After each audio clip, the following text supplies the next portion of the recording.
Buongiorno, siamo in periodo di festività, festività che sono nate come festività religiose, poi sono diventate in gran parte festività laiche, dove giustamente, insomma, la gente, tutti noi amiamo godere un po' di compagnia, di buon cibo, di buon bere e quindi, visto che festeggiamo, i cristiani festeggiano la nascita del figlio del Dio Padre che è nell'Antico Testamento, vediamo come il Dio Padre curava le sue festività, cioè che cosa voleva lui durante i suoi periodi di festa. E quindi leggiamolo direttamente.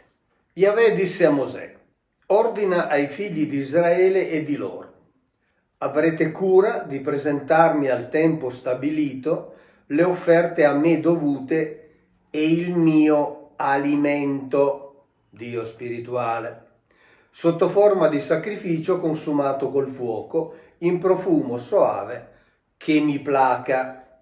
Quindi alimento e profumo che lo calmava, lo distendeva. Però quando parliamo di sacrificio, prima di proseguire con le festività, andiamo a leggere un attimo quali erano le modalità di questo sacrificio.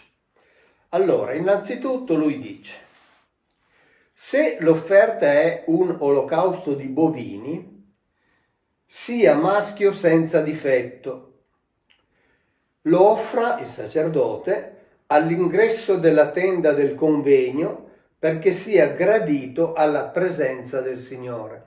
In altro passo lui difatti dice: non offrite sacrifici in aperta campagna, perché lì lui non c'è e quindi non se lo può godere il Dio spirituale onnipresente. Imponga la mano sulla testa della vittima, che sarà accettata in suo favore per fare il rito per lui. Poi immoli l'animale alla presenza di Yahweh di nuovo, e i sacerdoti figli di Aronne offrano il sangue e lo spargano intorno all'altare. Poi scuoi l'olocausto e lo tagli a pezzi. Se la sua offerta per l'olocausto è presa dal bestiame minuto, pecore e capre, lo offra maschio senza difetti, lo taglia a pezzi e il sacerdote li disponga con la testa e il grasso sulla legna posta sul fuoco che è sull'altare. Lavi nell'acqua le viscere e le zampe e il sacerdote offra il tutto e lo bruci sull'altare. Preciso, questo Dio. Se la sua offerta a Yahweh consiste in un olocausto di uccelli, offrirà tortore o colombi. Il sacerdote li offra all'altare, attenzione, ne rompa la testa, che farà bruciare sull'altare, e il sangue sia scolato lungo la parete dell'altare. Ne stacchi il gozzo con le piume e lo getti nel lato orientale dell'altare dove è il luogo delle ceneri. Lo squarti prendendolo per le ali senza separarlo e il sacerdote lo bruci sull'altare sulla legna che è sul fuoco. È un olocausto, dono offerto come profumo che calma Yahweh. Inoltre avete presente come chi mangia carne ovviamente, quando va in macelleria e dice: ma mi dia quel pezzo di arrosto, mi dia quel pezzo di bollito con il suo grasso, magari mi aggiunga qualche osso, eccetera. E sentite cosa dice Yahweh. Del sacrificio di comunione si offra come dono a Yahweh il grasso che avvolge le viscere e quello che vi è sopra, i due reni con il loro grasso, il grasso che è sui lombi e il lobo del fegato che distaccherà dai reni. Direi che mi pare che non c'è proprio nessuna differenza. Non sono allegorie, non sono metafore, perché nessuno si inventa un'allegoria o una metafora del genere. Lui indicava i pezzi che voleva, i pezzi che prediligeva, esattamente come chi va in macelleria indica al macellaio i pezzi che vuole che gli vengano consegnati. Ecco, mi verrebbe da dire che quindi anche le frattaglie erano molto gradite, non soltanto i pezzi privilegiati. Quindi qui dà esattamente delle indicazioni molto precise, ma ne vediamo altre e adesso torniamo al periodo delle festività.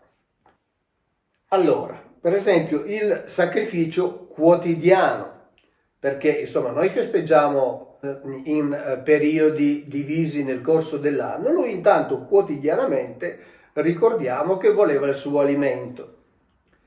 Allora, questo è il sacrificio da consumarsi con il fuoco che offrirete a Yahweh tutti i giorni.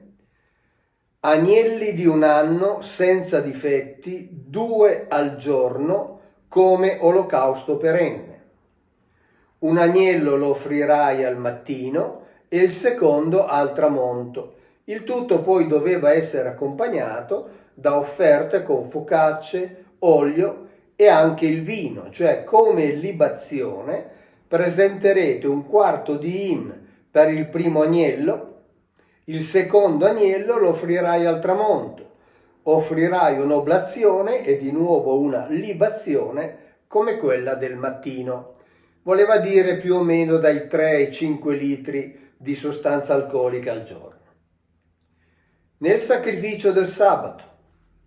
Nel giorno di sabato offrirete 2 agnelli di un anno senza difetti, con la solita oblazione. È l'olocausto del sabato di ogni sabato, oltre l'olocausto perenne e la sua libazione. Quindi tutti i giorni 2 agnelli, il sabato altri agnelli. Il sacrificio all'inizio del mese. Certo che non si negava alle festività. Agli inizi dei vostri mesi presenterete in olocausto, cioè bruciato, a Yahweh 2 giovenchi, un ariete, 7 agnelli di un anno senza difetti e di nuovo fior di farina e libagione, sempre in olocausto gradito al Signore. E poi a questi si aggiunge un ariete, di nuovo come olocausto gradito al Signore. Le libazioni saranno di una metà di hin per giovenco, di un terzo di hin per l'ariete e di un quarto di hin per l'agnello. Questo sarà l'olocausto del mese per tutti i mesi dell'anno, oltre all'olocausto perenne offrirete al Signore come sacrificio espiatorio anche un capretto con la sua libazione.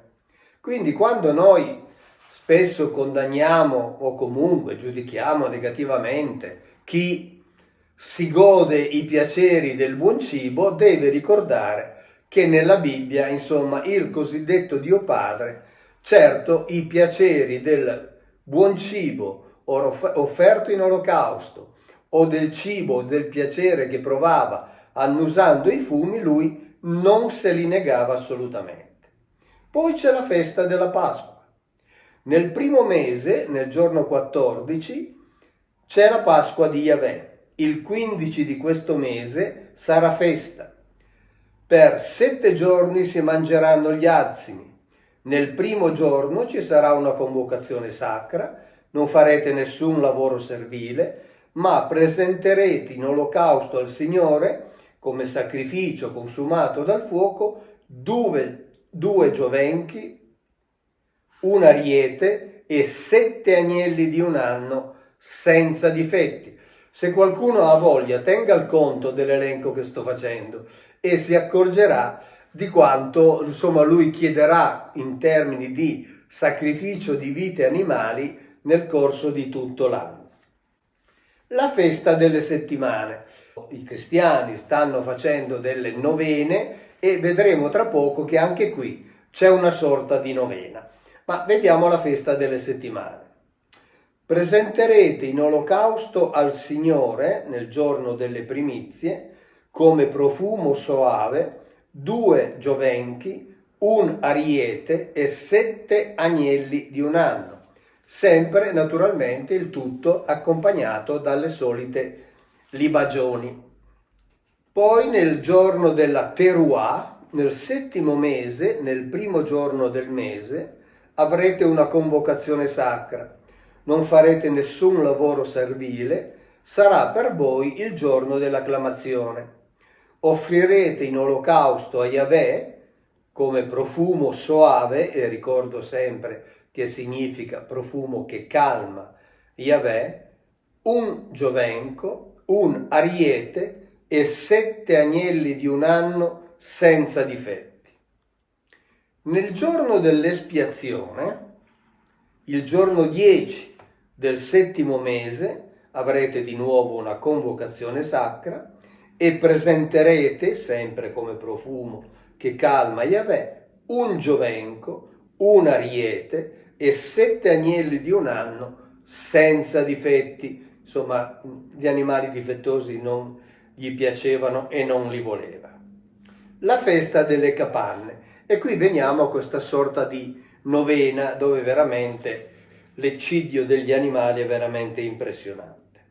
Presenterete in olocausto a Yahweh come sacrificio consumato col fuoco, offerto in profumo soave che placa Yahweh, è detto letteralmente, 13 giovenchi, 2 arieti, 14 agnelli di un anno senza difetti. Il secondo giorno offrirete 12 giovenchi, 2 arieti e 14 agnelli di un anno senza difetti. Il terzo giorno offrirete 11 giovenchi, 2 arieti e 14 agnelli di un anno senza difetti, il tutto sempre accompagnato dalle solite libagioni. Il quarto giorno offrirete 10 giovenchi, 2 arieti e 14 agnelli senza difetti. Nel quinto giorno offrirete 9 giovenchi, 2 arieti e 14 agnelli. Nel sesto giorno offrirete 8 giovenchi, 2 arieti e 14 agnelli sempre senza difetti. Nel settimo giorno offrirete 7 giovenchi, 2 arieti e 14 agnelli. Nell'ottavo giorno avrete una convocazione sacra, non farete nessun lavoro servile, presenterete in olocausto al Signore un giovenco, un ariete e 7 agnelli di un anno senza difetti. Questa era quindi una sorta di novena, come quelle che fanno adesso i cristiani, però per fortuna adesso i cristiani si limitano a dire dei rosari, a recitare delle litanie, delle invocazioni, delle preghiere. Diciamo che allora per il Dio Padre, per il Dio di amore, le novene erano un qualcosa nel corso delle quali si mangiava e si beveva e non era certo un gran momento di festa per gli animali, perché non so se avete tenuto il conto, si trattava di una vera e propria strage, che mi ricorda tanto le ecatombi di cui parla Omero nei suoi lavori. Però attenzione, attenzione, perché adesso noi in chiesa entriamo tutti e allora le offerte, come abbiamo visto, dovevano essere fatte sempre in presenza di Yahweh, non in un luogo qualunque, perché altrimenti Yahweh non se la poteva godere. Cioè come dire che Dio non si trovava ovunque e quindi se qualcuno faceva un'offerta là dove viveva lui, Dio non se la godeva e quindi bisognava portarla lì in sua presenza in modo che lui potesse gustarne tutti gli effetti positivi. Però attenzione, questa cosa qui non la potevano fare tutti, perché ad un certo punto lui, Yahweh, disse a Mosè: parla ad Aaron e digli, per l'avvenire, nessuno della tua discendenza si accosti ad offrire il nutrimento del suo Elohim se ha un difetto. poiché nessun uomo che abbia un difetto deve fare l'offerta, né un cieco, né uno zoppo, né uno che abbia mutilazione o deformità, né un uomo che abbia un difetto ai piedi o alle mani, né un gobbo, né un nano, né uno affetto da malattia agli occhi o da scabbia o da piaghe purulente, o uno che abbia i testicoli difettosi. Nessun uomo della discendenza del sacerdote Aronne con qualche difetto si avvicini per offrire il nutrimento di Yahweh. Ha un difetto? Non si avvicini per offrire il cibo del suo Elohim. Potrà mangiare il nutrimento del suo Elohim, ricordiamoci sempre che Elohim è plurale e quindi qui ci si riferisce all'Elohim di riferimento, ovviamente, ma non potrà avvicinarsi al velo né accostarsi all'altare perché ha un difetto. Ora, questo per fortuna, e non so se tra gli amici del canale o coloro che vedono i video c'è qualche discendente della linea diretta di Aronne, perché questo per fortuna riguarda esclusivamente loro. Io so che ci sono delle istituzioni scientifiche ebraiche che studiano la linea di discendenza del cromosoma Y di Aronne, quindi la linea di discendenza maschile, ma tutti coloro che invece sanno di non appartenere alla discendenza diretta di Aronne, anche se hanno questi che nella Bibbia vengono chiamati difetti e quindi la Bibbia non usava un linguaggio politicamente corretto, bene, per fortuna tutti questi possono entrare nella casa di Yahweh, cioè nella casa del Dio Padre, padre di quel figlio di cui adesso i cristiani stanno celebrando la nascita. E quindi, voglio dire, se volete mangiare e bere, fatelo pure, perché Yahweh lo faceva con assoluta tranquillità, lo avete visto nel corso di tutto l'anno, non perdeva occasione in sostanza per indire un periodo di festa, evidentemente gli piacevano molto. Per la verità devo dire, nel Vangelo c'è scritto che anche Gesù veniva definito come mangione e beone, cioè uno che amava veramente il gusto del cibo e il gusto del bere. Soprattutto lo dico ai cristiani, sentitevi tutti tranquilli, non state facendo niente di straordinario, state facendo quello che è descritto nella Bibbia e quindi non mi rimane che augurarvi buone festività comunque le vogliate vivere. Ciao, grazie e alla prossima.